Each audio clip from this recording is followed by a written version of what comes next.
नमस्कार दोस्तों, आप सभी का मैं अपने YouTube चैनल में बहुत बहुत स्वागत करती हूँ।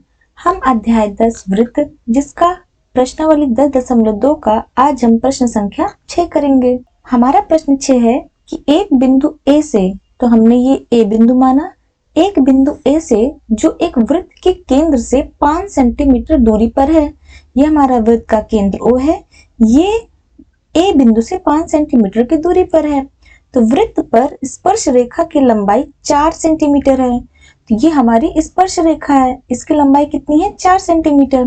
तो वृत्त की त्रिज्या ज्ञात कीजिए। त्रिज्या क्या है? हमारी OB है, और यही OB हमें फाइंड आउट करना है, यानी हमें निकालना है, क्योंकि हमारी OB त्रिज्या है। तो अगर आप सबसे पहले इस वृत्त को देखेंगे तो जो हमारा OB है, ये त्रिज्या AB के हमारी लंब होगी, यानी कि ये हमारा कितना होगा? ये हमारा 90 डिग्री होगा। और वो भी कैसे होगा? ये प्रमेय 10.1 से होगा। उसमें कहता है कि जो हमारी त्रिज्या होती है स्पर्श रेखा पर हमेशा लंब होती है। तो आइए इसको हम हल करते हैं। तो सबसे पहले जो हमारा दिया गया है उसको हम लिख लेते हैं। तो दिया गया है, हमारा क्या क्या दिया गया हुआ है? एक वृत्त दिया गया हुआ है, एक वृत्त जिसका केंद्र, एक वृत्त जिसका केंद्र O हमने माना है, हमने माना है। तो यहाँ पे एक वृत्त है जिसका केंद्र O हमने माना है। उसके बाद क्या दिया गया है? बिंदु A से, बिंदु A से O की दूरी दी गई है। बिंदु A से O की, A से O की दूरी कितनी दी गई है? हमारी 5 सेंटीमीटर दी है। तो हम इसको यहाँ पे ऐसे 5 सेंटीमीटर लिख लेते हैं। उसके बाद हमारी स्पर्श रेखा की लंबाई दी गई है, तो इसको भी लिख लेते हैं हम। स्पर्श रेखा हमारी AB है, तो स्पर्श रेखा AB कितनी दी गई है? हमारी बराबर 4 सेंटीमीटर दी गई है। और हमें त्रिज्या OB निकालनी है। हमें क्या निकालना है? त्रिज्या OB निकालनी है। तो त्रिज्या OB बराबर क्वेश्चन मार्क, हमें यही निकालना है। तो इसके हल के लिए सबसे पहले हम करेंगे कि जो OB है वो हमारी AB पे लंब है, यानी कि OB लंब है AB पे। तो इसका हमको रीजन लिखना पड़ेगा। वो भी किस रीजन से है? प्रमेय 10.1 से है। और इसको हम पूरा लिखेंगे भी, तभी हमें पूरे नंबर मिलेंगे। तो इसको हमने शॉर्ट में लिख दिया कि त्रिज्या स्पर्श रेखा की स्पर्श बिंदु पर लंब होती है। तो ये हमारी ये लंब हो गई।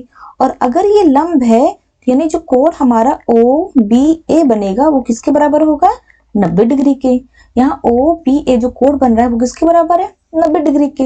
अब आप यही देखेंगे तो यहाँ पाइथागोरस प्रमेय लगेगा, वो भी त्रिभुज में, क्योंकि हमारा त्रिभुज है।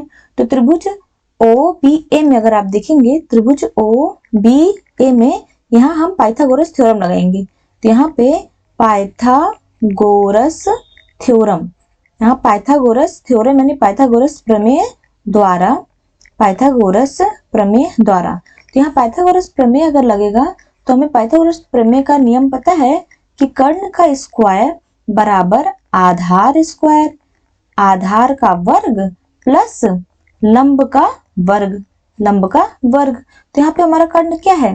हमें पता है कि 90 डिग्री के सामने वाली कर्ण होती है, यानी जो हमारा OA होगा उसका स्क्वायर, यानी कि OA का स्क्वायर बराबर आधार, आधार क्या हो जाएगा? ये हमारा AB हो जाएगा।